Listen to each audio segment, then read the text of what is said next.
बिस्मिल्लाहिर्रहमानिर्रहीम। दुरूद मोहम्मद व आले मोहम्मद की ज़ात पे अल्लाहुम्मा सल्ली अला मोहम्मद व आले मोहम्मद वजल फ़रज व आले मोहम्मद। अच्छा, कराची से निकला था तो जिस वक्त मैं सेमोन पहुंचा हूँ तो रात के तकरीबन 10 बज गए थे। तो 10 बजे फिर मैंने यहाँ पे आके रिहाइश का बंदोबस्त किया और एक कमरा किराए पे लिया, उसमें रुकूँ, रात गुजारी। अब सुबह का टाइम है, थोड़ी थोड़ी लो हो चुकी है, बाज़ार भी कुछ कुछ खुल रहा है, कुछ कुछ नहीं खुला हुआ। तो मैं अभी दरबार की तरफ जा रहा हूँ क्योंकि बादशाह के दरबार पे हाजिरी देने से पहले बोदला सरकार के पास जाना ज़रूरी है। तो पहले बोदला बादशाह सरकार के दरबार पे जाऊँगा और उसके बाद फिर कलंदर पाक के दरबार पे आते हैं। तो पहले बोदला सरकार की तरफ चलते हैं। तो बोदला सरकार को भी बोदला कलंदर ही कहा जाता है क्योंकि वो कलंदर पाक के बालके हैं। अभी चलते हैं रिक्शे पे बैठ के बोदला बादशाह सरकार के और फिर वापस आते हैं कलंदर पाक के दरबार।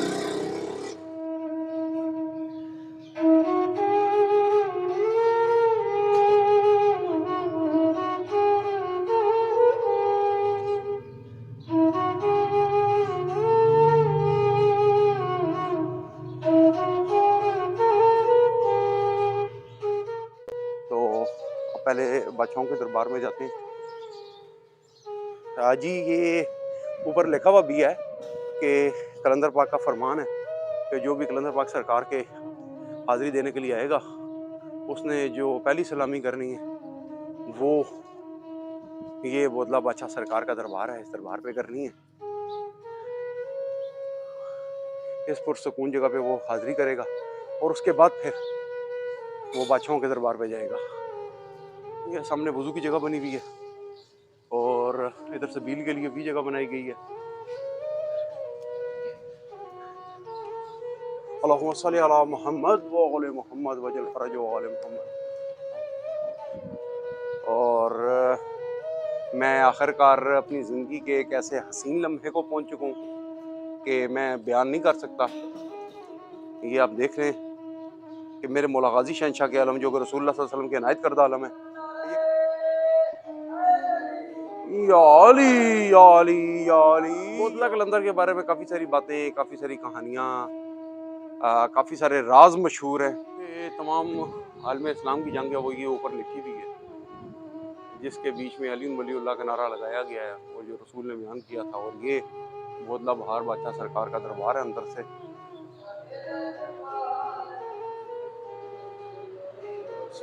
अल्लाहुम्मा सल्ली अला मुहम्मद व आले मुहम्मद वजल फ़रज व आले।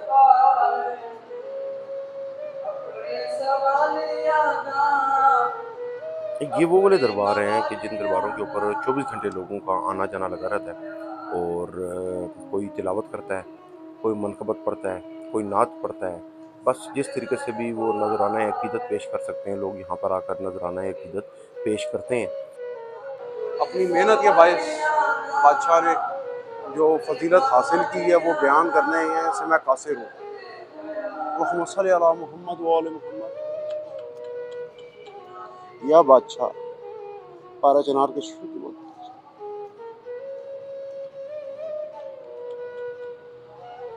हाज़िरी कबूल करो।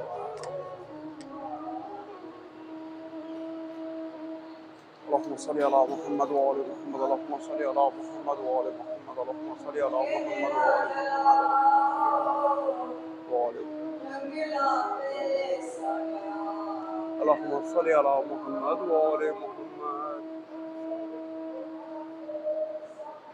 ये आप मेरे पीछे देख रहे हैं, ये झूला है, ये चांदी का बना हुआ सारा का सारा। और ये 2013 के बीच में करबला से जनाब अली असगर अलैहिस्सलाम के शबी की मुनासबत से ये झूला वहाँ से यहाँ पर लाया गया और नस्ब किया गया और अभी तक यहाँ पे मौजूद है। तो अभी मैं ज़ियारत करता हूँ और ज़ायरीन के लिए ये एक और ऐसी चीज़ है कि जो आप करबला नहीं जा सकते, जो लोग जो इतनी इस्तात नहीं रखते वो यहाँ पर आते हैं और बादशाहों के दरबार पे आके जनाब अली अलैहिस्सलातु वस्सलाम के इस झूले की ज़ियारत करते हैं। तो अब यहाँ से आगे निकले थोड़ा सा, यहाँ पर भी बहुत खूबसूरत गुंबद तैयार किया गया है और अल्लाह के नाम लिखे हैं, जनाब हुसैन बादशाह सरकार के नाम लिखे और उनके मेरे आका, मेरे मौला, मेरे शहंशाह, मेरे गरीबुल वतन हुसैन बादशाह सरकार की सिफ़ात ये सारी बयान की गई हैं कि जो मेरे ख्याल है ना उलमाए दीन बताते हैं ना ही ज़ाकिरीन बताते हैं। ये वो तमाम के तमाम अलकाबात इन दीवारों पर नस्ब हैं। ये साथ ही इधर मस्जिद है। मस्जिद में मैं दाखिल हो गया और यहाँ पर मेरे मौला मुश्किल कुशा मौला कायनात मौला अली अलैहिस्सलाम के तमाम सिफ़ात दीवार पे लिखी गई हैं। ये जितनी भी इतराफ़ में आप नाम देख रहे हैं, ये तमाम के तमाम मेरे मौला अली मुश्किल कुशा मौला कायनात की सिफ़ात हैं। और हक अदा करते हैं ये लोग, हक अदा करते हैं कि जिस तरीके से मेरे मौला अली मौला मुश्किल कुशा के जो फजीलत है उसको बयान करने में कोई कमी नहीं रखते। कि जो बोदला बादशाह सरकार हैं कि वो यहाँ पर पहले मौजूद थे और वो यहाँ पर कलंदर पाक का इंतज़ार कर रहे थे उनके आने से पहले।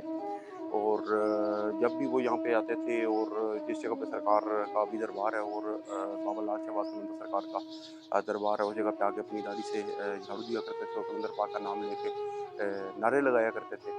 तो जो यहाँ का राजा था, हिंदू राजा, उसका नाम चौपड़ था। फिर राजा ने उठवाया बोदला बादशाह सरकार को और कैद में डाल दिया। कई दफ़ा कैद में डाला, कई दफ़ा निकाला, लेकिन आखिरी बार जब उसने उठाया तो उठाने के बाद उसने अन्नू किसाई नाम का एक बंदा था उसके हवाले किया और अन्नू किसाई ने टुकड़े किए बादशाह के। उसके बाद उनको देग में पकाया गया। लेकिन इसी इसना के बीच में लाल शहबाज कलंदर बादशाह सरकार जो थे वो हाजिर हुए, इस इलाके के बीच में प्रवास करते हुए आए। अब कई लोग कहते हैं प्रवास करते हुए आए, कई लोग कहते हैं चलते हुए आए। बहरहाल जो भी एक किस्सा है, जो भी एक माजरा है, उसका नतीजा यही है कि सरकार इस इलाके में आए। जो जब यहाँ पर बाबा लाल शहबाज कलंदर आए तो उन्होंने आगे आवाज़ दी, आजा बोदला तेन सब्दा है अली वाला। और इस तरह की आवाज़ें 3 दफ़ा लगाई तो जो बोदला बादशाह सरकार है वो देगों में से निकली उनकी बोटियाँ और वो जमा हुई। और ये बड़ी मशहूर बात है, एक मिथिकल बात है, लेकिन ये पूरी दुनिया में मशहूर है। और इस मशहूरी की वजह ये है कि जो आम अवाम है उसके ज़ुबान पर यही बात, आप कराची से खैबर तक जाएँ, कश्मीर तक जाएँ, हिंदुस्तान के किसी इलाके में जाएँ, वहाँ पर यही बातें मशहूर हैं। और बादशाह के हुक्म से फिर बोदला सरकार जो है उनकी बोटियाँ जमा हुई और वो सरकार की खिदमत में हाजिर हुए। तो इस तरह का मामला है। वही बात आती है कि आले नबी को शुरू से लेकर आज तक बहुत सारी मुश्किलात का सामना करना पड़ा। और ये वाक़या जो मैं आपको बता रहा हूँ करीब 800 साल पुराना वाक़या है।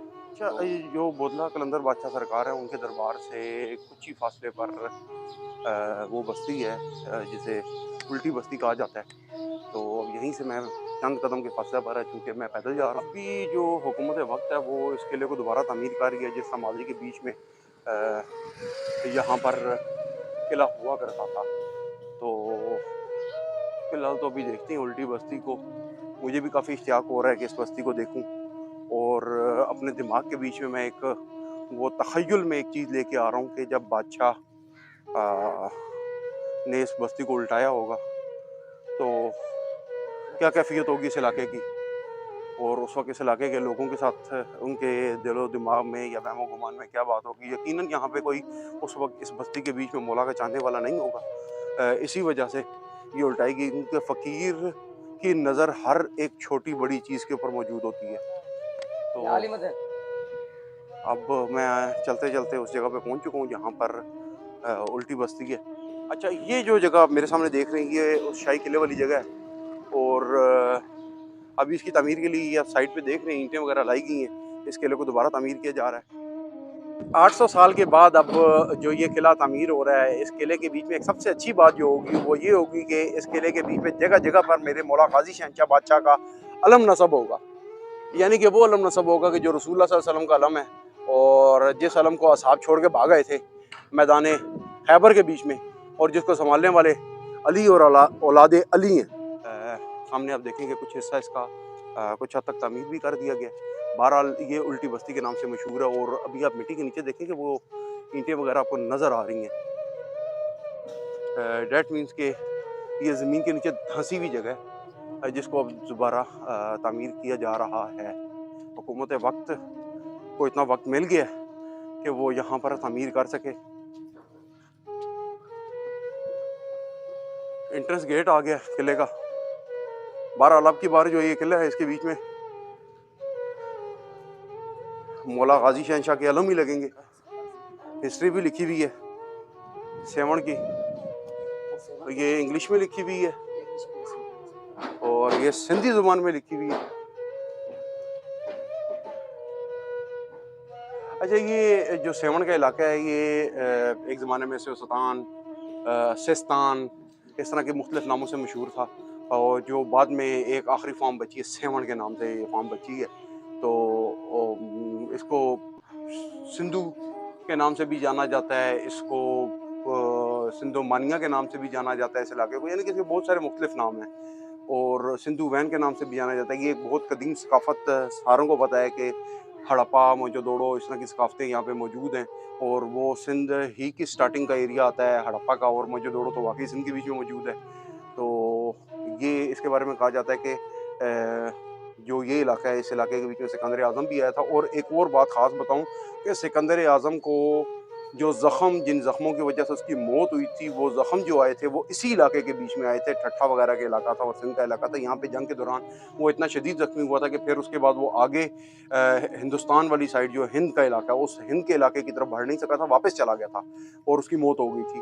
तो यहाँ के लोगों की एक ये बात भी आपको आज मैं क्लियर कर देता हूँ कि जो सिस्तान के लोग हैं यानी कि सेवन के लोग हैं वो इतने मजबूत लोग हैं कि उन्होंने सिकंदर जैसे शख्स को पीछे हटने पर मजबूर कर दिया था।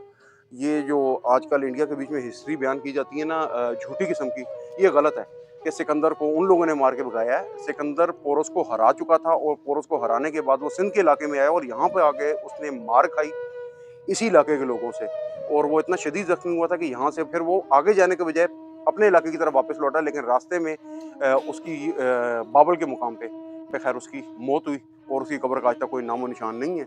और लेकिन यहाँ पे एक और हिस्ट्री जो लिखी गई है ना, मोहम्मद बिन कासिम का नाम लिखा गया, ये एक सबसे बड़ा झूठ है।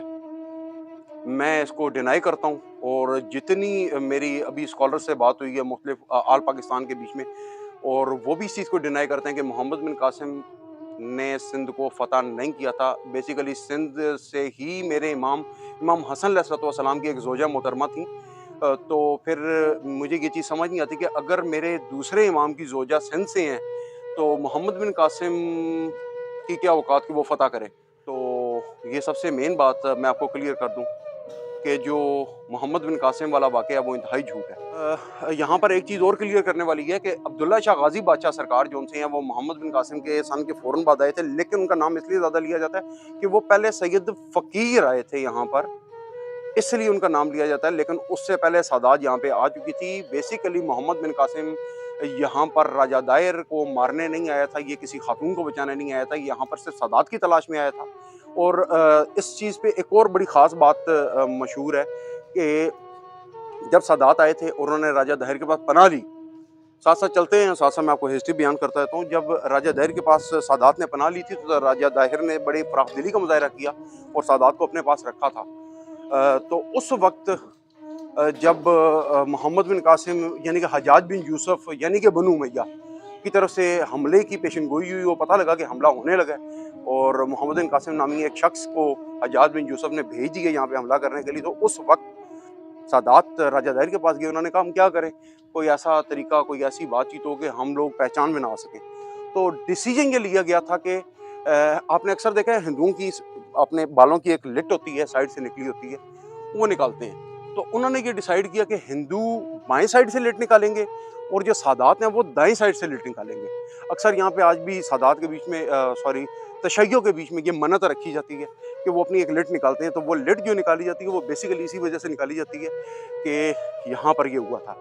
तो जब मोहम्मद बिन कासिम साहब यहाँ पे आए थे कताल करने के लिए, ना कि किसी खातून के हाथ पे किसको बचाने के लिए, सादात के कताल के लिए आए थे, अलवियों के कताल के लिए आए थे, मोहम्मद सल्लल्लाहु अलैहि वसल्लम की औलाद के कताल के लिए जिस टाइम वो मोहतरम यहाँ पे तशरीफ़ लेके आए, तो उसने फिर हज्जाज बिन यूसुफ को ख़त लिखा। उसने कहा यार यहाँ पे तो मुझे कोई भी नहीं मिल रहा, यहाँ पे तो सारे हिंदू ही हैं। तो फिर आर्डर हुआ कि जो सामने है उसको मार दो। ये वजह बनी राजा दाहिर की मौत की, ये वजह बनी इस जगह पर मोहम्मद बिन कासिम के फतह याब होने की। बहरहाल तारीख़ है, हर किसी की अपनी तारीख़ है, लेकिन जो तारीख़ मैं बयान कर रहा हूँ वो तारीख़ बहुत ही चुन के, बहुत ही मेहनत के साथ निकाली है। अच्छा, ये जो भी पीछे आप तामीरात देख रहे हैं, जो नई तामीर हो रही है, जो गवर्नमेंट ऑफ पाकिस्तान की तरफ से बल्कि गवर्नमेंट ऑफ सिंध की तरफ से की जा रही है, तो मैं उस तामीर को यही जज कर रहा था तो इसके बीच में भी ईंट को जो जोड़ा जा रहा है वो चूना, रेत और उसके साथ जो सीमेंट है और बाकी केमिकल्स वगैरह जो मिलाए जा रहे हैं उसके साथ बनाया जा रहा है। यानी कि एज इट इज़ ये उसी तरह का किला तैयार किया जा रहा है जिस तरह पुराना नक्शा था। अब ये नहीं मालूम कि ये नक्शा इनको मिला कहाँ से या इनको कैसे पता लगा या सारे कदीमा ने इनको बताया है। बहरहाल ये किले की तामीर अब शुरू है और किला तामीर किया जा रहा है। अच्छा, यहाँ पे खड़े होके नज़ारा ले सकते हैं हम लोग दरिया सिंध का भी। तो वो सामने जो एरिया नज़र आ रहा है, वो सामने जो पानी आपको नज़र आ रहा है वो दरिया सिंध है। और अभी सूरज बादलों के पीछे छुपा हुआ है। निकलना मैंने फजर के टाइम था, लेकिन जिस कमरे में मैं ठहरा हुआ था उन भाई साहब ने लगा दी कुंडी, मैं हो गया लेट थोड़ा सा। बहरहाल अब ये जो उल्टी बस्ती है वो आपको मैं दिखा दी। और मैं जिस जगह खड़ा हूँ ये सारा इलाका आप देख रहे हैं और ये पीछे किला तैयार किया जा रहा है, ये उल्टी बस्ती है और ये नाफरमानी की वजह से उल्टा दी गई है। कलंदर बादशाह की करामात में से एक करामत है जो कि मानने वाले के लिए तो इतनी सी चीज़ बहुत है, और जिसने नहीं मानना उसने रसूलुल्लाह सल्लल्लाहु अलैहि वसल्लम को देख के सामने, मौला अली अलैहिस्सलाम को सामने देख के नहीं माना था, जैसे कि बनु उमैया। और फिर उन्होंने कताल किया था जैसे कि बनु उमैया के बाद बनु अब्बास ने कताल किया। तो घबराने की कोई बात नहीं है, वही वाक़या आज भी चल रहा है। पारा चिनार के बीच में अलवियों को कत्ल किया जा रहा है। मेरी दुआ है और यहाँ पे और जिस दरबार पे जा रहा हूँ मैं एक ही दुआ कर रहा हूँ, मैं अपनी ज़ात से ज़्यादा ये दुआ कर रहा हूँ कि बादशाह इस वक्त पारा चिनार के जो मोमिनीन हैं उनकी मदद करें, उनकी मदद को पहुँचे। और चूँकि उनको चारों साइडों से नाम नहाद मुसलमानों ने घेरा हुआ है, लेकिन इतना ज़रूर कहूँगा कि अपने वालिदैन से मैंने जो सीखा है बचपन में वो यही है कि सबसे पहली चीज़ उन्होंने तहारत और पाकीज़गी सिखाई है, जो इन लोगों को नहीं मालूम लेकिन आज ही हम लोगों को दीन सिखा रहे हैं। आज जी ये इलाका जो अभी आप मेरे सामने देख रहे हैं, दाएं बाएं का जितना इलाका है और जिस पहाड़ी के ऊपर अभी मैं खड़ा हुआ हूँ और इस साइड पे आपको सामने दरिया सिंध भी नज़र आ रहा है। इस इलाके के ऊपर अब नई बिल्डिंग की तामीर भी हो चुकी है। बहरहाल ये एक उल्टी बस्ती है और इस साइड पे जो किला था चौपट का, और इस किले की तामीर अब दोबारा गवर्नमेंट कर रही है। इमाम ज़माना का सदका, उनकी जूतियों का सदका मैं भी यहाँ पे पहुँच आया हूँ। कलंदर पाक सरकार के दरबार पे आज मेरी हाज़िरी है। तो ये थी बोदला बादशाह सरकार की कहानी। और यहाँ से आप निकलते हैं तो चार चिराग वाली जो थी है ना, वो अक्सर आपदा परवीन की भी आपने सुनी होगी, चार चिराग तेरे बलण हमेशा। तो वो चार चिरागों वाली साइड पे जाते हैं। अभी चूँकि सुबह का टाइम है इसलिए दुकानें खुली नहीं है, तो बोदला बादशाह सरकार के दरबार के साइड पे जो कुछ दुकानें खुली हैं वो मैं आपको दिखा रहा हूँ। और ये तकरीबन आधे से 1 किलोमीटर के दरमियान रास्ता बनता है लाल शहबाज कलंदर बादशाह सरकार के और बोदला बादशाह सरकार के दरबार के दरमियान। और वहीं से अगर तकरीबन 500 मीटर आगे है वो बस्ती जिसे उल्टी बस्ती कहा जाता है।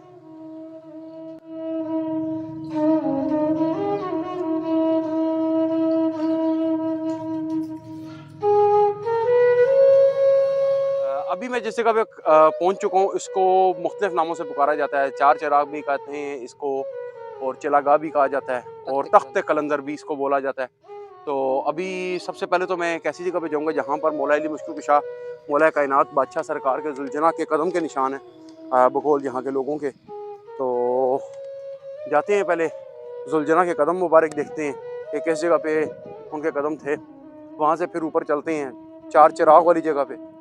मैं खुद देखने के लिए काफ़ी ज़्यादा एक्साइटेड हूँ कि कैसी जगह। अच्छा, ज़मीन थोड़ी सी रेतली है, मैं नंगे पाँव आया हूँ और तमाम ज़ियारात में यहाँ पे आकर नंगे पाँव कर रहा हूँ। तो ये थोड़े से पहाड़ी सी है और पत्थर से हैं जिनके ऊपर चढ़ना पड़ेगा और मैं आहिस्ता आहिस्ता करके ऊपर चढ़ रहा हूँ। या मौला मुश्किल कुशा, यहाँ पे मौला अली मुश्किल कुशा मौला कायनात जो हैं वो आए थे लाल शहबाज कलंदर बादशाह सरकार को मुबारकबाद देने के लिए और उनकी हौसला अफजाई के लिए आए थे।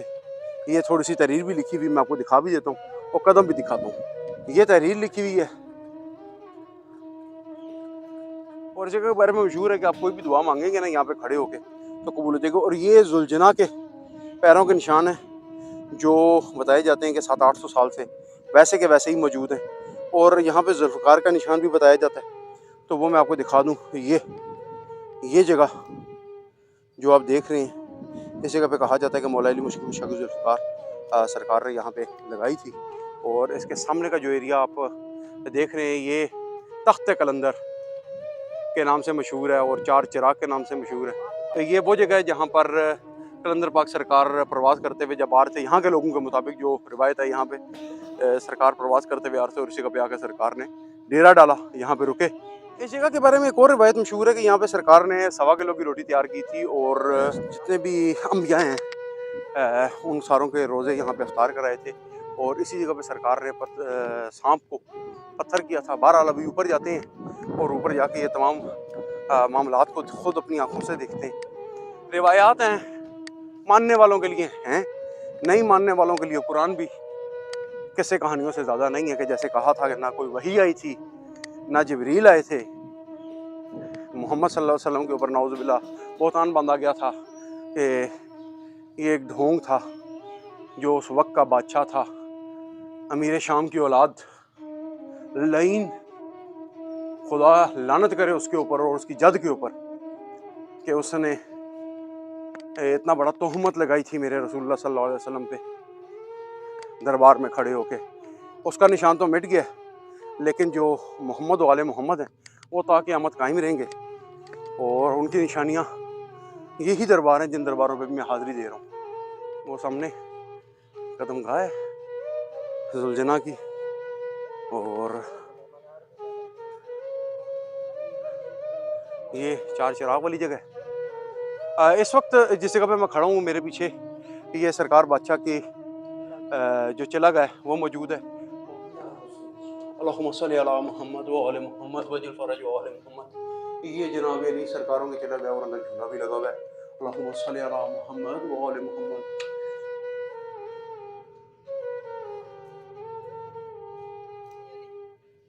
इस जगह पे सरकार ने चिला काटा था और 40 साल का रोज़ा रखा था।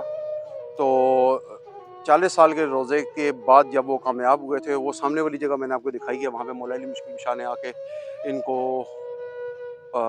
सनद पेश की, इनको विलायत पेश की और सरकार बताते खुद आए थे अपने ज़ुलजना के ऊपर। और मैंने आपको कदमों के निशान भी दिखाए हैं।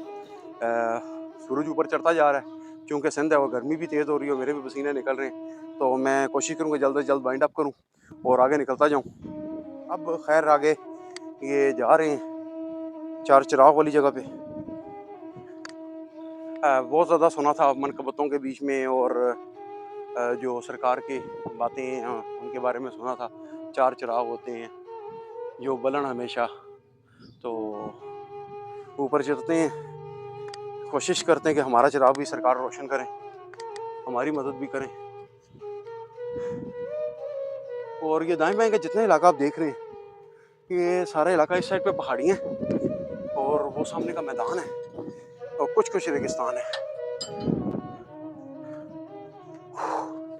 ये मैं पहुंचे आया हूँ अजी, ये 4 चिराग वाली जगह है। यहाँ पे सरकार ने आके अपनी परवाज़ रोकी थी। यहाँ पे यही रिवायात मशहूर हैं और हिकायात मशहूर हैं। रिवायत लिखी हुई है, इसको तख्ते कलंदर भी कहा जाता है। और इस जगह पर जो 4 चिराग हैं, इसके 4 सतून भी बोले जाते हैं। वो शेर शाह जलाल बादशाह हैं, बाबा फरीदुद्दीन गंज शक्कर हैं, बहाउद्दीन ज़करिया मुल्तानी सरकार हैं और जो चौथे हैं वो हुसैन मरवंदी सरकार हैं, जिनको उस्मान मरवंदी कहा जाता है।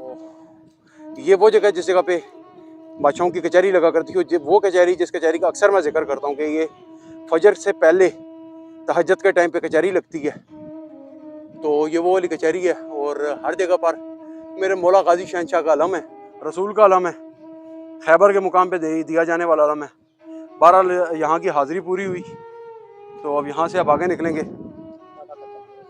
और ये सामने दाएं बाएं भी आपको नज़र आएंगे छोटे मोटे दरबार हैं, जो वक्त के वलियों के दरबार हैं।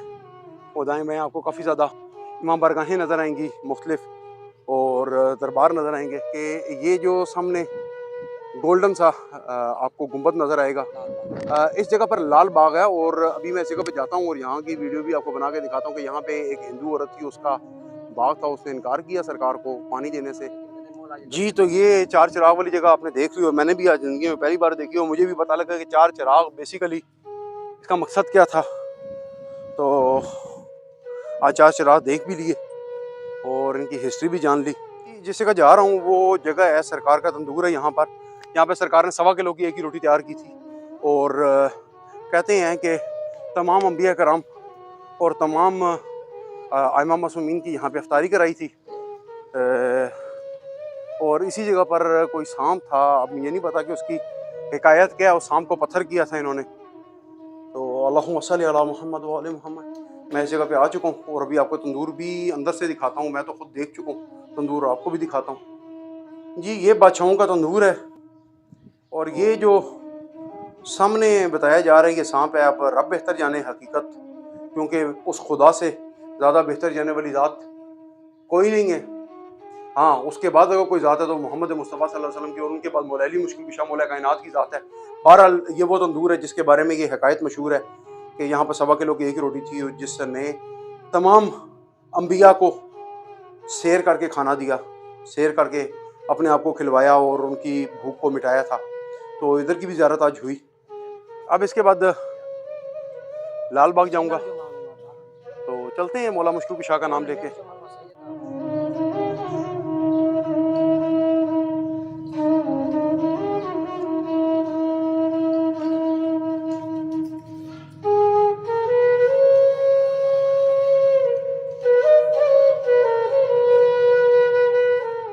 ये जगह लाल बाग के नाम से मशहूर है और ये सारा आप मेरे दाएं बाएं जो देख रहे हैं ये बाग, ये लाल बाग है।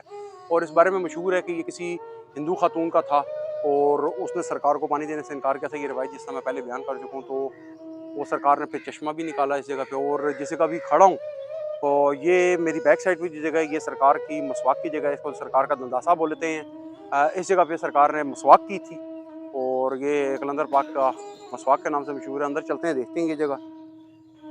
अल्लाहुम्मा सल्ली अला मुहम्मद व आले मुहम्मद वजल फरज व आले मुहम्मद। जी ये जगह है और जिस जगह जा रहा हूँ वहाँ पर जनाब अली असगर अलैहिस्सलाम का झूला मुझे लाजमी नज़र आ रहा है। और ये जो जगह है ये जगह सरकार की मसवाक वाली जगह है। इस मसवाक की बड़ी खासियत है कि ये जड़ के अलावा भी आप देखें तो ये ऊपर से सारा खुश्क और इतना खुश्क है कि ये बिल्कुल आप कह सकते हैं कि टूटी फूटी जगह, लेकिन ऊपर से ये सरसब्ज़ शादाब है। और जिसकी वाज़ह निशानी मैं आपको ये दिखा दूँ करीब से होके कि ये दरख्त के बीच में से ये आप देखें कि मसवाक निकली हुई है और इसी दरख्त के बीच में से निकली हुई है। लेकिन ये ऊपर से अगर आप देखें तो इस तरीके से लगता है जैसे जलाने वाली लकड़ी है, खुश्क लकड़ी है। और ये सरकार की इस 800 साल से एक और वाज़िया करामत मौजूद है। मसवाक वाली जगह के बारे में एक और हिकायत मशहूर है कि जिस किसी के दांतों में तकलीफ़ हो, मसूड़ों में तकलीफ़ हो, यहाँ से एक टुकड़ा लकड़ी का तोड़ के लेके जाते हैं अपने साथ और उसको पीसते हैं, ग्राइंड करते हैं और उसको दांतों के ऊपर मलते हैं, जिससे ये होता है कि दांतों की तकलीफ़ ख़त्म हो जाती है।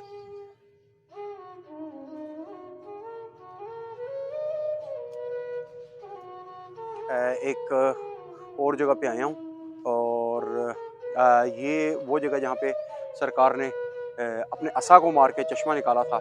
और इस जगह के बारे में हिकायत मशहूर है कि ये लाल बाग वाली जगह है और इस जगह पर 2 चश्मे, एक चश्मा पानी पीने के लिए और एक चश्मा गुस्ल के लिए। वहाँ पे सरकार का साबुन भी सुना है कि मौजूद है, वो भी देखेंगे। तो इसकी थोड़ी सी हिस्ट्री ये मेरे पीछे बोर्ड लगा हुआ है, इस पे भी लिखी हुई है और थोड़ी सी मैं बयान कर दूं कि ये औरत जो थी वो काफिर खातून थी। इस औरत ने से जब सरकार इस इलाके में आई तो सरकार ने पानी मांगा, तो इस औरत ने पानी देने से इनकार कर दिया था। तो सरकार ने जलाल में आकर अपना असा जो है वो मारा था ज़मीन के ऊपर, तो इस जगह से पानी निकला था। तो सरकार के आने से पहले यहाँ पे चूँकि रेगिस्तान का इलाका है, रेत ही थी सिर्फ और उसके अलावा कुछ भी नहीं था, या पत्थर थे या रेत थी। तो सरकार ने जगह पैसा मार के जो पानी निकाला है वो आज भी मौजूद है और लाखों लोग नहीं बल्कि अभी तक तो 800 साल हो गए, करोड़ों के हिसाब से लोगों ने यहाँ पे पानी पिया और ये चश्मा अभी तक रमा-दमा है। तो चलें अंदर चश्मे की ज़ियारत करते हैं पहले। ये चश्मे की तरफ जाने का रास्ता है और अब आगे आपको चश्मा भी दिखाते हैं। और फिर यहाँ पे एक सबसे अच्छी और प्यारी बात कि मौला गाजी शहनशाह का अलम है। अलम जिस जगह पे भी होगा वो दिखाना मेरी जिम्मेदारी है। वो इसलिए जिम्मेदारी है कि मैं बार बार ये अलम देख के लोगों को बताता हूँ कि ये अलम रसूलुल्लाह सल्लल्लाहु अलैहि वसल्लम का अलम है और इस अलम को रसूलुल्लाह सल्लल्लाहु अलैहि वसल्लम ने असहाब को दिया था, जिसकी हिफाजत असहाब नहीं कर सके। फिर मौला अली मुश्किल कुशा को ये अलम दिया गया और मौला अली ने इस अलम को संभाला। अभी मैं ये जिस जगह पे आया हूँ और ये आपको चश्मा दिखाऊँ कि ये बादशाहों का चश्मा मौजूद है। और अभी ये जो यहाँ पे ड्यूटी देने वाले हैं मोहतरम, ये इसमें से पानी निकालेंगे अभी और मैं भी थोड़ा इस पानी को पीऊँगा और सैर होकर पीऊँगा। तो ये चश्मा हिसाब लगाएं कि आज तक ये चश्मा कायम और दायम है। अच्छा, अभी चश्मे का पानी मैं भी पीऊँगा, तो देखते हैं कि पानी कैसा है, मीठा है या खारा है, कैसा है। बिस्मिल्लाह।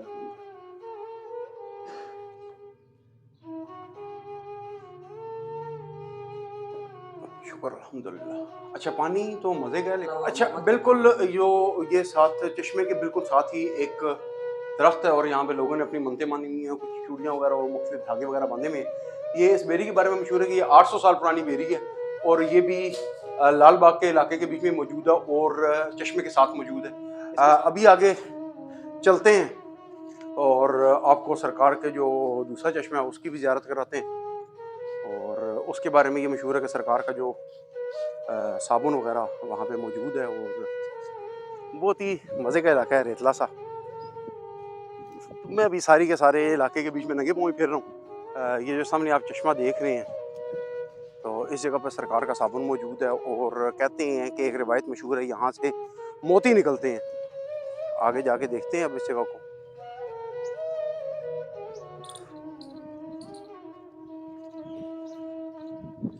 ये ऊपर लिखा हुआ भी है हज़रत सखी लाल शहबाज कलंदर का गुस्ल मुबारक का चश्मा।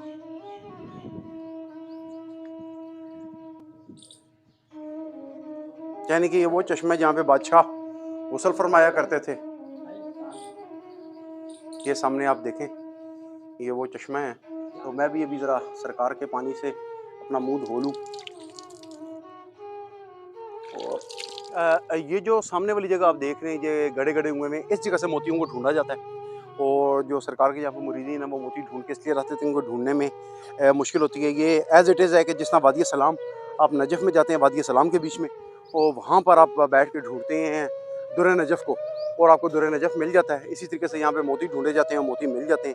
इंशाल्लाह यहीं पे खड़े होके आपको कह रहा हूँ कि वक्त आएगा, बहुत नज़दीक है, कि मैं आपको ख़ुद अपने साथ लेके जाऊँगा और आपको ज़ियारत कराऊँगा वादी सलाम की भी, और वहाँ के जो दुर नजफ़ ढूंढने का तरीका है वो भी आपको दिखाऊँगा। और वादी सलाम के बारे में भी थोड़ा सा बता दूँ कि वादी सलाम वो जगह है जहाँ पर काफ़ी सारे अम्बिया की कब्रें भी मौजूद हैं। तो आगे बढ़ते हैं, अब दरबार वाली साइड पे वापस जाते हैं, बाबा लाल शहबाज कलंदर बादशाह सरकार के दरबार पे, क्योंकि जो दाएं बाएं इनकी जितनी भी ज़ियारात थी वो कंप्लीट कर ली हैं मैंने। और अब इसके बाद आखिरकार हुसैन मरवंदी बादशाह सरकार, जो कि उस्मान मरवंदी के नाम से भी मशहूर हैं, लाल शहबाज कलंदर के नाम से भी मशहूर हैं, उनके दरबार पे जाते हैं और आपको अब दरबार की ज़ियारत कराते हैं। अच्छा व्यूअर्स, देखिए मैं आपको दिखाऊं कि ये जो साइड से पानी गुजर रहा है, ये करीबी एक झील है, मंझर झील। ये मंझर झील का पानी है जो जाकर दरिया सिंध के बीच में शामिल होता है और काफ़ी गहरा पानी नज़र आ रहा है। और ये इसके आगे रेल की पटड़ी है और पटड़ी के आगे जो है ना, ये बैराज भी तामीर किया गया है। ये बैराज है जिससे इस पानी को रोका जाता है और चलाया जाता है। एक इरादा मेरा था कि मंझर झील जाऊं, लेकिन वक्त की कमी है तो मैं मंझर झील नहीं जा सकता। इंशाल्लाह ज़िंदगी में दोबारा आऊँगा तो मंझर झील और इस तरह की बाकी आज जगहों पे भी फिरेंगे, घूमेंगे और आपको भी दिखाएंगे, क्योंकि दरबार के तरफ के बाजार हैं। और अभी मैं बादशाहों के दरबार की तरफ गामज़न हूँ। तो जब मैं सुबह उठा था उस समय ये बाज़ार काफ़ी बंद थे। जब बाकी जगहों से फिर के तो दुकानें खुल चुकी हुई हैं। और अब ये बाज़ार की कंडीशन आप देखें, बच्चों की चीज़ें, बड़ों की चीज़ें, सारा कुछ यहाँ पे मौजूद है। अभी मैं आ गया हूँ बाबा लाल शहबाज कलंदर बादशाह सरकार के और बाबे अली से मैं दाखिल हो रहा हूँ। तो अब दरबार के अंदर के हालात और वाक़यात आपको दिखाता हूँ मैं। और साइड पे दुकानें मौजूद हैं और यहाँ से अब आगे जाते हैं। रास्ते का मेरे को भी मालूम नहीं है कि किधर से रास्ता है।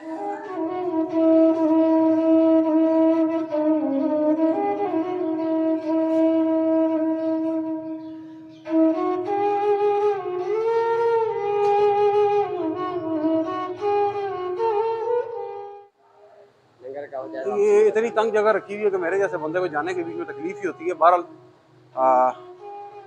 क्योंकि ज़ायरीन यहाँ पे ज़्यादा आते हैं, ज़ायरीन के मुताबिक उन्होंने ये जगह तश्कील दी है। और अब सूरज सर पे चढ़ा है और गर्मी भी शदीद हो गई है। अच्छा, इस जगह पे भी सिक्योरिटी के मामलात हैं। ये पुलिस वाले भाई हैं, ये तलाशी लेंगे। सिक्योरिटी का ख़ास इंतज़ाम है। और ये सिंध पुलिस के एहलकार, और इस साइड पे भी आप देखें कि सिंध पुलिस के एहलकार बैठे हुए हैं और सिक्योरिटी के फ़राइज़ सर अंजाम दे रहे हैं। अब आगे बढ़ते हैं और दरबार के अंदर दाखिल होते हैं। पहले तो इजाज़त नहीं मिल रही थी मुझे कैमरा लेके जाने की, लेकिन भाई ने इजाज़त दे दी है। ये भी सरकारों का कोई ख़ास करम है कि उन्होंने इजाज़त दी है। तो अब आगे अंदर दाखिल होते हैं मौला का नाम लेके। अच्छा, वो चेक पोस्ट क्रॉस करने के बाद एक और चेक पोस्ट, और यहाँ पर वॉक थ्रू गेट भी लगा, और ये पुलिस वाले एक और भाई खड़े हुए एहलकार हैं जो तलाशी ले रहे हैं। तो अब मेरे सामने बिल्कुल बादशाहों का दरबार, ये मैं अब दरबार के अहाते में दाखिल हो रहा हूँ। और ये पहला सीन आया है सरकार के दरबार का, और ये देखें कि दरबार का सीन और दरबार काफ़ी खूबसूरत है। सिंध हुकूमत ने वाकई काफ़ी काम करवाया है इस इलाके के बीच में। हैदरियम कलंदरम मस्तम बंदाए अली मुर्तज़ा हस्तम, ये इन्हीं बादशाहों के शेर हैं जो फ़ारसी में बयान किए इन्होंने। कई रिवायात के मुताबिक ये इलाका जो है सेमण का, ये सेव सुल्तान कहलाता है या सस्तान कहलाता है। और ये इलाका भी किसी ज़माने के बीच में फ़ारस का यानी कि ईरान का इलाका था। और बादशाह की ज़ुबान भी इस हिसाब से वो फ़ारसी जानते थे। और एक और बात बताऊँ कि बादशाह को काफ़ी सारे उलूम में अबूर हासिल था। और बादशाह अपनी तालीम एक मेरे जो तहकीक है उसके मुताबिक बादशाह अपनी तालीम जो है वो नजफ़ से हासिल करके आए थे। कई जगह पे है कि बादशाह अपनी तालीम जो है वो मक्का से हासिल करके आए थे, और कई जगह पे ये अपने वालिद ग्रामी से उन्होंने अपनी तालीम हासिल की थी। बहरहाल मुख्तलिफ़ किस्म की रिवायात हैं, मुख्तलिफ़ किस्म की बातें हैं। जो रिवायत अब कौन सी कैसी है वो अब अल्लाह ही जाने, मैं नहीं जानता। बहरहाल इतना जानता हूँ कि आज मैं बादशाहों के दरबार पे हूँ। यहाँ पर मुख्तलिफ़ ज़रियाँ बनी हुई हैं, और ये सुनने में आया है कि सोने का गुंबद है। अब अल्लाह बेहतर जानता है कि सोने का है या नहीं है। कहते हैं कि 1992 के बीच में बेनज़ीर भुट्टो ने ये गुंबद सोने का लगवाया था। पिछले कोई 700 साल से 800 साल से ये दरबार और ये जगह कायम है। और अच्छा, ये हुकूमत की तरफ से एक और बड़ी अच्छी चीज़ जो मैं आपको यहाँ पे दिखाऊँ, तो वो रास्ते में भी मुझे ट्रेन में भी नज़र आई और यहाँ पे भी नज़र आ रही है कि ये पोलियो के कतरे पिलाने वाले दरबार के बीच में भी मौजूद हैं। अगर किसी के बच्चे ने पोलियो के कतरे नहीं पिए हुए तो ये अपनी ज़िम्मेदारियाँ यहाँ पे भी सर अंजाम दे रहे हैं, और ये हुकूमत की तरफ से एक अच्छा इकदाम है। तो अब आगे दरबार के अहाते में चलते हैं और मैं आपको ज़रा दरबार का गेट दिखा दूँ अपने सामने। ये बड़ा खूबसूरत सा दरबार का गेट तैयार किया है। तो अब चलते हैं आगे। अच्छा, अब चूँकि मैं बादशाहों के दरबार पे पहुँचा हूँ, तो मेरी ये भी ज़िम्मेदारी बनती है कि मैं बादशाहों का शजरा भी आप सारों के सामने बयान करूँ। लेकिन बादशाहों का जब मैं शजरा बयान करूँगा तो वहाँ पर एक बड़ी ख़ास बात आएगी कि पाकिस्तान के जो सबसे बड़े 2 दरबार हैं वो एक ही ख़ानदान से हैं। उन ख़ानदानों का ताल्लुक़ आपस में इस तरीके से बनता है कि ये ख़ानदान जनाब इमाम जाफ़र सादिक़ अलैहिस्सलाम की औलाद में से आते हैं, और उनमें से एक लाल शहबाज़ कलंदर सरकार हैं और दूसरे शाह शम्स तबरेज़ मुल्तानी सरकार हैं। अच्छा, मैं यहाँ पर हज़रत सकी शहबाज़ कलंदर बादशाह सरकार का थोड़ा-सा शजरा भी बयान कर दूँ कि बादशाहों का जो शजरा है वो अली बिन मोहम्मद बिन इस्माइल सानी बिन मोहम्मद बिन इस्माइल अल आरज बिन इमाम जाफ़र सादिक़ अलैहिस्सलाम है। और ये जो ख़ानदान है ये सादात का अली दर्जा ख़ानदान है। अली बिन मोहम्मद बिन इस्माइल, आपका लक़ब ग़ालिबुद्दीन है। आपका एक फ़र्ज़ंद सैयद अब्दुल मजीद सब्ज़वारी थे। इन अब्दुल मजीद सब्ज़वारी के 2 फ़र्ज़ंद थे, मुंतखिबुल्लाह और मुंतज़िर बिल्लाह। पहली शाख मुंतखिबुल्लाह की औलाद से लाल शहबाज़ कलंदर, जिनका दरबार अभी मैं यहाँ पे मौजूद हूँ, ये बनते हैं। और दूसरी शाख में मुंतज़िर बिल्लाह की औलाद से कुतुबुल आरफ़ीन सैयद शाह शम्स तबरेज़ सब्ज़वारी बादशाह सरकार, जो कि जिनका दरबार मुल्तान में मौजूद है, वो आते हैं। अल्लाहुम्मा सल्लि अला मुहम्मद व आले मुहम्मद, अल्लाहुम्मा सल्लि अला मुहम्मद व आले मुहम्मद, अल्लाहुम्मा सल्लि अला मुहम्मद व आले मुहम्मद, वाजल फ़रज व आले मोहम्मद अल्लाहुम्मा सल्लि अला मोहम्मद व आले मोहम्मद। जी, तो अभी मैं दरबार के अंदर खड़ा हूँ और दरबार का एक दरवाजे से मैं दाखिल हुआ और अभी ये दूसरा गेट है मेरे सामने। तो यहाँ पर मुख्तलिफ और भी लोगों की जो है ना ज़ियारात मौजूद हैं और उनकी कब्रें मौजूद हैं। और यहाँ पे थोड़ा सा आपको जो सरकार की नोबक बजती है वो नोबक भी दिखाऊं। ये मेरे बादशाहों की नोबक है और ये बड़े बड़े मेरी बैक साइड पे आप देखेंगे ये नोबक है और ये बजाई जाती है वक्त आने पे। जो बादशाह हैं और वो किसी मकसद से किसी मुराद से इस जगह पर आए थे और आज जो भी दुनिया है वो इनको तो वली बुजुर्ग मानती है। और कुछ तो लोग ऐसे हैं कि जो बादशाह को खुदा का दर्जा देते हैं, हिंदू वो अपना भगवान मानते हैं। बहुत सारी करामात हैं बादशाहों की, जिनके बीच में एक करामत आप ये कह लें कि जो मोदला बादशाह सरकार को दोबारा देश से बाहर निकालना, दूसरी चिमटे से इसको उल्टा करना, बस्ती को उल्टा करना, तीसरी जो लाल बाग के बीच में चश्मे हैं और चौथी यहाँ पे मौला अली मुश्किल कुशा अपने जुलझना के ऊपर आए। और इस तरह करके काफ़ी सारी करामात हैं और कई सारे लोगों के साथ कई सारी बातें हुई हैं। और यहाँ पर ठंडे पानी के लिए ये मुख्तलिफ चश्मे लगे हुए हैं। मैं भी अभी पानी पीऊँगा चश्मे से और थोड़ा सा अपने आप को सैर करूँगा। बहरहाल दिल को सुकून मिल रहा है और एक मेरे लिए बड़ी अच्छी और बड़ी ज़बरदस्त वीडियो है ये, मेरी ज़ात के लिए ख़ुद भी। अब यहाँ पर वक्त आता है कि मैं आप लोगों को बताऊं कि बादशाह का असली नाम है क्या है। बादशाह का असली नाम है हुसैन मरवंदी। और जो उस्मान मरवंदी कहा जाता है वो बेसिकली एक प्रॉब्लम थी कि बादशाह मरवंद एक इलाका है वहाँ अफगानिस्तान के बीच में, उस इलाके से यहाँ पे हिजरत करके आए थे और उस इलाके के बीच में भी जो बनु अब्बास है उनका जोर काफ़ी ज़्यादा था। तो इस वजह से इनके वालिद ने इनको इनका नाम जो है वो ज़ाहिरी तौर पे लोगों के सामने उस्मान का नाम रखा था, लेकिन हकीकी नाम इनका हुसैन था। और जो इनको लाल का लक़ब दिया गया वो लाल इसलिए था कि जब ये पैदा हुए थे तो इनका चेहरा इस तरह रोशन था जिस तरह याकूत रोशन होता है, और याकूत को मुख्तलिफ जगहों पे लाल का लफ्ज़ इस्तेमाल किया गया और लाल कहा गया है। अच्छा, यहाँ पर ये बात भी मैं आपको क्लियर कर दूं कि जो बादशाह को शहबाज कहा जाता है वो शहबाज कहने का मकसद क्या है। बादशाह थे, उनकी इल्मी परवाज काफ़ी ज़्यादा बुलंद थी, क्योंकि ये फ़कीरी सिलसिले के बीच में होता है, दर्जात होते हैं ऊपर और उससे ऊपर और उससे ऊपर जाने के तरीके होते हैं। जिसका इल्म ज़्यादा है उसका लेवल भी ज़्यादा है, जिसका लेवल ज़्यादा है उसका रुतबा भी ज़्यादा है, और उस हिसाब से इनको इल्मी परवाज़ों की वजह से शहबाज कहा जाता था। और क्योंकि इस इलाके के जितने भी हिंदू पंडित और काला जादू करने वाले थे जो कि राजा चौपट के आगे दरबार में काम करते थे, वो इनकी ताकत के आगे मुकाबला करने से कासिर थे। तो इस वजह से इनको शहबाज का लक़ब दिया गया।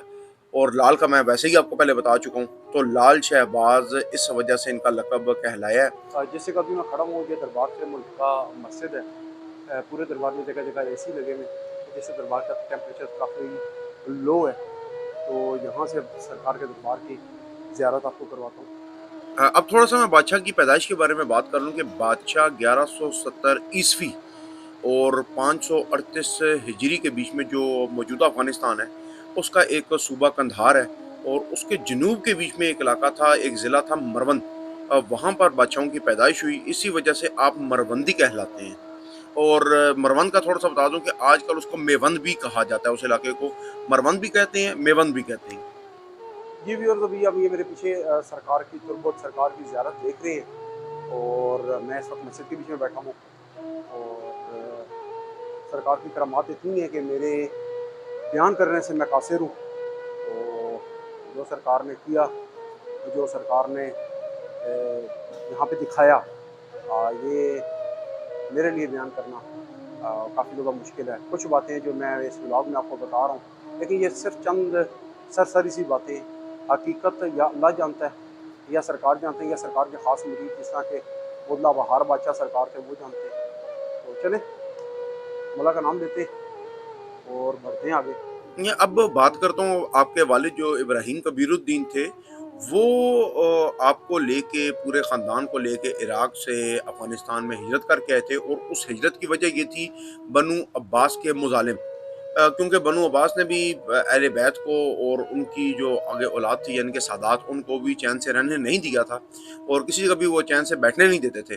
तो जिस जगह भी पता लगता था कि कोई सादात मौजूद हैं तो वहाँ पर उनका कत्ल शुरू कर देते थे। तो बादशाह जो लाल शहबाज कलंदर के वालिद इब्राहिम हैं, वो आपको लेकर इराक से निकल पड़े और उन्होंने अफ़गानिस्तान में पड़ाव किया।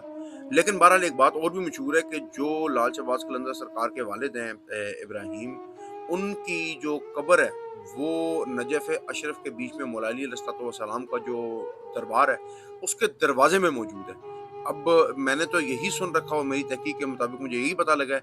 हकीकत क्या है ये अल्लाह बेहतर जानता है और अल्लाह से ज़्यादा जानने वाली ज़ात कोई नहीं है, अल्लाह से ज़्यादा दुआएँ कबूल करने वाली ज़ात कोई नहीं है। बहरहाल जिस तरीके से हिकायात, जिस तरीके से तहकीक, जिस तरीके से इल्म बता रहा है, वो बातें मैं आपके सामने पेश कर रहा हूँ। अब मुख्तलिफ जगह पर बादशाहों के मुर्शद के बारे में मुख्तलिफ बातें लिखी हैं कि ये भी आपके मुर्शद थे, ये भी आपके मुर्शद थे, इनसे आपने इल्म हासिल किया, इनसे आपने इल्म हासिल किया। लेकिन मैं अगर हकीकत बताऊँ तो बादशाहों ने अपने वालिद इब्राहीम से सबसे पहले इल्म हासिल किया और जनाब इब्राहीम जो उनसे हैं, अगर उनसे पहले अगर उन्होंने इल्म हासिल किया तो इस कायनात के एक इमाम हैं जिनका नाम है इमाम जाफ़र सादिक अलैहिस्सलाम, कि जिनको बनु अब्बास के दौर में थोड़ा-सा वक़्त मिल गया था तब्लीग व तशरीह के लिए। तो उन इमाम जाफ़र सादिक अलैहिस्सलाम से आपने तमाम उलूम हासिल किए, फ़िक़्ह के उलूम हासिल किए और इल्म जफ़र इमाम जाफ़र सादिक अलैहिस्सलाम का कुल कायनात के बीच में मशहूर है, जिसके बीच में तमाम उलूम आते हैं और वो तमाम उलूम हासिल किए। तो इसके बाद मेरा नहीं ख़्याल कि मैं किसी और मुर्शद के बारे में बात करूँ कि कोई और मुर्शद थे कि जिन्होंने इमाम जाफ़र सादिक अलैहिस्सलाम के होते हुए आपको इल्म मुंतकिल किया। और अब मैं एक आखिरी चीज़ के बारे में बात करूँगा जो यहाँ पे धमाल डलती है, जिसको अक्सर लोग बेहतर अच्छा जानते हैं, अक्सर लोग उसको बुरे मायनों में लेते हैं। लेकिन इस धमाल की हकीकत को थोड़ा-सा मैं आपके सामने वाज़िया करूँ कि धमाल ये वो चीज़ है कि जब मुहर्रम शुरू होते थे तो बाबा लाल शहबाज कलंदर बादशाह सरकार को जो तोप मिला था इमाम ज़ैनुल आबिदीन अलैहिस्सलाम का, वो तोप अपने साथ वो करबला से लेकर आए थे और उस तोप को वो पहली मुहर्रम को अपने गले में डालते थे और जिस तरीके से इमाम ज़ैनुल आबिदीन अलैहिस्सलाम कि मैं सदके जाऊँ उस बीमार, उस लाचार, उस बेबस इमाम के ऊपर कि जिनको उस वक़्त के जो बादशाह और हाकिम जिस पे खुदा लानत करे, खुदा उसकी जद पे लानत करे, उसने इनको असीर किया, इनकी बीवियों को असीर किया। तो उस वक़्त ये बीमार इमाम को उन्होंने गले में तोक डाला, पैरों में ज़ंजीरें डाली और उनको जब 1800 मील तक चलाया गया तो वो इमाम की हालत काफ़ी ख़राब थी। वो चलने से कासिर थे, कभी वो दाएँ डगमगाते, कभी वो बाएँ डगमगाते थे। तो उसी सुन्नत को पूरा करते हुए बाबा लाल शहबाज कलंदर बादशाह सरकार भी उस तोक को गले में डालते और उसी सुन्नत को पूरा करते, कभी दाएँ डगमगाते, कभी बाएँ डगमगाते। तो यहाँ पे रहने वाले जो हिंदू थे तो वो हिंदू ये समझते थे कि बाबा जी सरकार नाच रहे हैं या कोई इस तरह का काम कर रहे हैं, धमालें डाल रहे हैं। तो वो फिर धमाल के नाम से मशहूर हुई। अब तोप तो ख़त्म हो गया है, अब हाथ बुलंद होते हैं और टाँगें उछलती रहती हैं, लोगों के दिल में क्या है, क्या नहीं है, ये रब बेहतर जानता है। बहरहाल धमाल डलती रहती है। तो इस धमाल की हकीकत भी मैंने आपको बता दी है और इस वक़्त मेरे पास बाबा जी सरकार के तरफ से कोई और ऐसी ख़ास बात नहीं है जो मैं आपको बयान कर सकूँ। तो जो बातें मैं बयान कर सकता था, ख़ास किस्म की, वो मैंने आपको बयान कर दी हैं। जी, तो व्यूअर्स, उम्मीद करता हूँ कि मेरा आज का ब्लॉग आपको अच्छा लगा होगा और साथ ही आपसे इजाज़त भी तलब करूँगा। इजाज़त दें, फ़ी अमान अल्लाह।